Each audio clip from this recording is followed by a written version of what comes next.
So hello all and welcome, and I'm the Bachelor Philosopher, also known as the Realist Philosopher. So in my prior video, I defined my terms in regards to apathy, as well as addressing how one can spot fraudsters in the manosphere space who pander to weak men by telling them what they want to hear in this regard. After all, it's easy to do nothing, and telling men that the best way to fight a war is to do nothing, oh, it indeed does sound appealing. Do nothing, get results? Wow, where do I sign up? It plays to their current state of affairs and their state of being. You know, that of amorphous blobs who in many cases are doing nothing about the problems at hand. And they want to feel good about that. To be told that it's virtuous, or at the very least, the right and correct path to simply do nothing and not fight, well, it makes them feel better about their lack of action to date. As if they were doing the right thing all along by slipping into complacency. Well, I got news for you. Nothing could be further from the truth. Therefore, let us explore what you can do to win this culture war that is in truth becoming a physical war. Let's discuss how to actually use tools like apathy as weapons to fight back, instead of thinking that you can win a war by doing nothing. Now, first of all, you must realize after listening to my prior video that believing you can win a war by doing nothing is idiotic. While some battles within a war may be won via inaction and or applying apathy in that moment to defeat your foe, there's no such thing as passive wars. No one in history has ever won a war by doing nothing. It's akin to those stupid infomercials you see on Facebook and YouTube that tell you you can make millions of dollars via passive income, i.e. by doing nothing. Were that the case, why isn't the person selling these fairy tales themselves making not millions, but billions, instead of selling you the tools to supposedly do so? It's a good question. The answer? Because it's nonsense, of course. There's no such thing as passive income. All wealth has to be produced by some kind of work. Now, if you're smart enough, you can maximize the efficiency of your time by outsourcing much of the labor to others in similar manner to people like Jeff Bezos and Elon Musk. However, keep in mind that these men are not passive. No, far from it. They're simply smart enough to know how to allocate resources in the most efficient and effective manner, while at the same time delegating as much labor as possible onto others. And by the way, I guarantee you that none of those others who are having labor delegated to them are being told to do nothing. No, nothing is not the answer. Now, doing nothing might sometimes be a viable tactic to employ in a battle within said war. For example, a feint that could be used to draw the enemy in and give them a false sense of security before you strike, where you know their defense will not be. Or making the enemy think you're weaker than you really are by not responding to attacks that are on their part designed to provoke you. However, those are very specific scenarios within a much larger conflict, a conflict that doesn't really even exist if you decide not to fight in the first place. And not fighting at all is actually called giving up. And that's not how wars are fought, let alone won. Morons telling you that you can win this culture war through inaction via apathetic state are indeed morons peddling snake oil. So let's discuss apathy as a weapon. First, feelings are the mind killer. Emotions get in the way of logical thought and the employing of reason, so you must learn emotional detachment. And by the way, anyone who's trained in combat, real combat, will know this. You can't feel fear when in a fight. And you can't have concern for your own life. To be the most effective as you possibly can be in combat means overcoming your fear of death. Now, this doesn't mean taking foolish risks. Instead, it means relying on training, muscle memory, and the unconscious to guide you. Some would call this instinct. Regardless of whatever you want to call it, a well-trained man will be able to enter into such a state at will, one in which there's no thought or emotion and right action flows naturally to achieve victory. And this is done without emotion or thought. Now, the Japanese would refer to these states individually as Zanshin and Mushin, respectively. Suffice it to say, such a high level of mastery in regards to self when in combat is not really required to fight, let alone defeat the howling, ideologically polarized, front-loaded, programmed NPC characters that comprise the majority of the left. They are weak-minded individuals, incapable of thought beyond what it takes to access and spout their mindless, uncritical ideological talking points. These people instead rely on numbers and shaming tactics to shut their adversaries down. They're not used to pushback of any kind. And the only reason they have any power at all is because men out there gave it to them by not pushing back against these people when they were far weaker and less numerous. And yes, I am talking about you, the men of the world who abdicated your power to women and their precious fee-fees. Now we have a world where emotion rules, where before it was logic and reason. The left now controls everything: media, academia, the government, and to a large extent the courts as well. These people make the laws and in most cases enforce them quite discriminately. However, what they don't control yet, at least not fully, is your speech. Yes, you are still free to speak your mind, at least to a certain extent.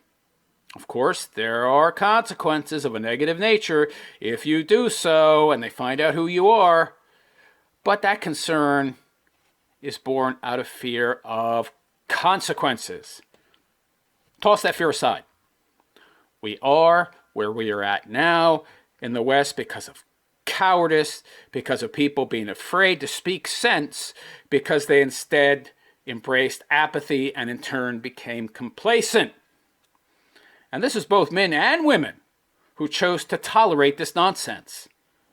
Pay such fear as little mind as is required in relation to what you're pushing back against. The left wants you to be afraid.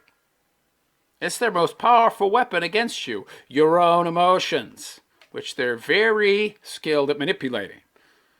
They want you to be afraid of being judged, afraid of being mocked, afraid of being canceled. They use fear to shut you down. Fear of not only what is in the form of other people who have been made examples of, and fear of what might be. That said, if you choose to care not about these things and detach yourself, then you have power and they have none. No hold over you whatsoever. A reasoned mind can control emotion or detach themselves entirely from it, and that's real power. All the left has is emotion. Once you take that away, you take away their power. Now, of course, I'm not saying that one should not apply logic, reason, and critical thought in regards to one's safety. No, I'm saying that in fighting back against the ever-encroaching control of the left, that you must indeed fight, and you must fight smarter than they are. And the first step in that fight is push back whenever possible. For example, if you're on social media and you see a leftist attacking men or spouting nonsense you know full well to be false, say something. You don't need to be angered or out of control with emotion to respond. By the way, this is an oft-employed fallacy by fools, counseling that doing nothing is a solid way to fight back. That's retard logic, people. Yeah, these people say that just the act of replying, oh, it's bad, as it means you're emotional. And that, because you're replying, that means you're letting things get to you. Simply caring about what these people say, and you must care because you're replying, well, that means you're weak and emotional.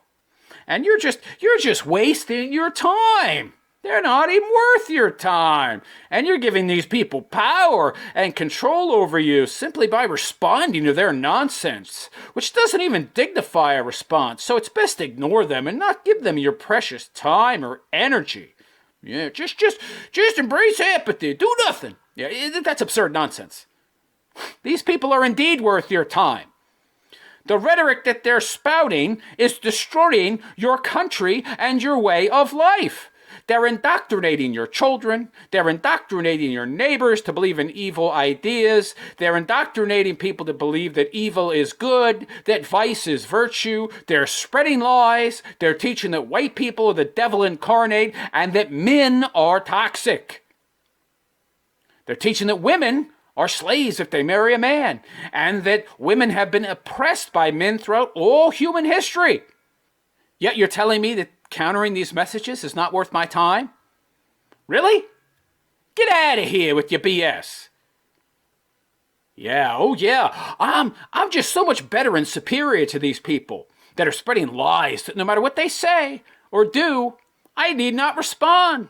They're just so far beneath me that their words are not even deigning a response from me. Again, absurdity.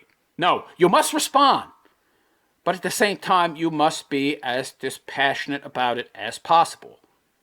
I mean, honestly, I'm getting tired of this notion, this idea, that if I just respond, I'm some kind of rabid, out-of-control dog, emotionally speaking. No, that's a false dichotomy. Responding does not mean I'm going to be taxed emotionally. It also doesn't mean that the only other option to responding is not responding. Those are not the only two options. No, you can be dispassionate and employ logic and reason in your pushback. And at the end of the day, tolerance is not a virtue. You cannot tolerate these people. To tolerate the intolerable leads to the normalization of the intolerable. And we get what we have now. Immorality and degeneracy because our fathers and grandfathers swallowed the liberal Kool-Aid. Are you going to do the same? No. Be not like them. Don't tolerate the intolerable. Now that's step one. Fighting back on social media. Because you must fight fire with fire. The left's own tactics must be continually employed against them until they no longer have the will to fight. Until they are defeated utterly. Until we have attained victory. And even after victory has been achieved, vigilance must always be maintained, lest our enemy regain strength and the will to fight. That was our parents' and grandparents' mistake. They became too comfortable and complacent, too tolerant. That's where total apathy gets you. Now, next, and this is a bit more difficult and daunting, but you have to push back in your real everyday life. Now, I'm not saying go out there looking for a fight, but when one presents itself, you have to be ready to push back, and you have to have the courage to do so. And this can be something as small as overhearing a remark in public that bashes men, or that serves the woke mind virus agenda, down to such remarks in your own life from loved ones around you that are inappropriate or disrespectful. Be those comments from your kids, if you have them, or women in your life, if you have those, or family members. Doesn't matter. You have to push back every time, all the time. The key is to brook no lies or disrespect from others, ever. Now, this can seem a bit frightening to many of you out there. After all, most men these days have never been in any type of fight, be it physical or even verbal, for that matter. In addition, we've been programmed to a certain extent to not want to discuss certain issues, which makes speaking out when confronted with said issues even more important. Because you see, that programming, it has to be confronted and overcome if anything is going to change for the better. Now, yes, speaking out can make you a target in that moment, either of ridicule or outright violence. As we have seen that leftists, and especially female leftists, well, they have little problem with assaulting men. Especially a man speaking words that they've been trained to view as actual violence, which then conveniently justifies them, through their own worldview, to use real violence against you. All I can say in regards to these concerns is you have to be ever vigilant, especially when such a scenario presents itself, and you have to act with courage regardless of such concerns. The alternative is the world we're living in now, a world that's getting worse and continues to devolve daily. Anyhow, what's next, you might ask? Well, next would be activism in the real world. And when I say activism, I mean exactly what I say. And I mean exactly what the left means when they use the word activism. Protesting, which means gathering support and supporters for men's issues. Lobbying for said issues. When I said fight fire with fire, I wasn't kidding. Look, you out there listening, you need to read Rules for Radicals. That book is, to a very large extent, how the left won the culture war. And we are the radicals now. We are the outliers. We are the fringe. We are the revolutionaries. And we must fight as such with what weapons are available to us. We must employ the very expert strategies that our enemies employed to gain power in the first place if we ourselves ever hope to take that power back. The left won power thanks to over a century of organized, systematic effort. And they cared. They cared a lot, and still do. The fact that most of what they cared about and continue to care about happen to be lies, well, that's irrelevant. They cared, and they weren't apathetic in any way, and so they won. That's why the left is always trying to get you on the right not to care. It's why they always ask you things like, what do you care about what pronouns someone uses? All the while, their asking you that shows that they themselves care. But they just don't want you to care. You see, they know how these type of wars are won. We don't. Well, we need to start knowing and start acting. Don't let anyone tell you that apathy is the way to win a war. If they do, they're lying to you and telling you what they think you want to hear. Listen, the purpose of the left's combined efforts for 100+ years was to gain power. And who has power now, if not the left? I mean, honestly, let's ask that one most important question. Who are we not allowed to criticize? Well, we're not allowed to criticize women, right? We're not allowed to criticize black people, right? We're not allowed to criticize the trans community or gay people or trans gay people, right?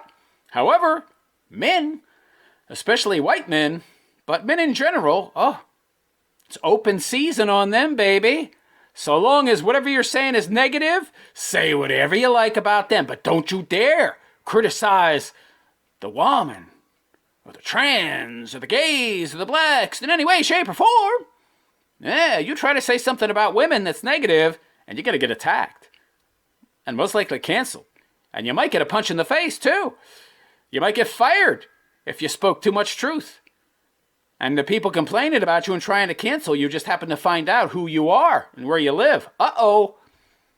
Yeah, you see, the left gained power by caring and acting whenever anyone dared question or criticize, whenever anyone said anything against their preferred worldview.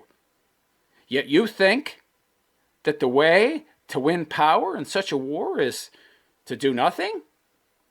Stay silent? And be apathetic? Really? Listen, someone who tells you that you can lose weight and stop being fat by doing nothing is selling you something. Someone that tells you you can sign up for a system, make money, and do nothing, all the while earning passive income is selling you something. And someone who tells you that you can change the world by doing nothing is selling you something. I want you to understand this, people. And I want you to understand this now. You can push back without being emotional about it. You can respond when and where you see wrong being done. Evil only conquers when good men do nothing. You can push back against disrespect being doled out against men. You can fight back against nonsense and lies being spewed without becoming exhausted emotionally. Men are supposed to control their emotions. They're not supposed to be controlled by them. And by the way, to say that men cannot or should not respond at every possible turn when confronted by wrongdoing and evil ideas that are destroying the world is saying that men can't control their emotions. That men, in essence, can't control themselves. That's false. That's BS. And people saying not to push back against evil because doing so will exhaust you emotionally are in fact either lying to you or they're super ignorant and have given the issue little to no thought. You're a man. Evolution designed you to be a dispassionate super predator, baby. You have to always push back. Simply do so from a dispassionate state. And yes, it is worth your time. Look, the left took over 150 years of slowly but surely pushing back against the status quo and what they saw as injustice so that they could gain power. They slowly but surely lobbied and protested. They slowly but surely spoke their minds, regardless of what concerns they might have had for their own well-being. There was pushback, and a lot of it from the start, but slowly people got used to them and eventually shrugged off their nonsense and dismissed these people as kooks and cranks and beneath them and not being worthy of their time. You see, reasonable people tolerated the liberal lefty because they didn't take them seriously. Do you take them seriously now? No! Many of you keep being spoon-fed this total apathy nonsense messaging, telling you to ignore them and not take them seriously, and in that way you can beat them. That's what's been happening for the past 150 years. How's that working out for Western civilization? Not too good. And that's because the left knows how the game is played. And they don't believe in tolerance. And that's why they won the culture war. Well, now it's our turn. It's time to take back the power, baby. But winning a culture war against the left, it'll be harder. Because they have the right mindset. And they have the right approach when it comes to fighting such a war. Not only that, but they hold all the reins.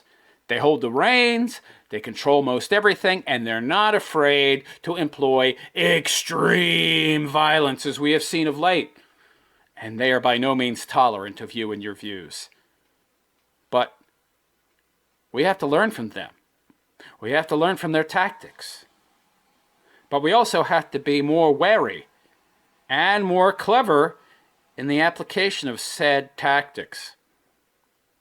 So, back to fundraising, lobbying, and protesting.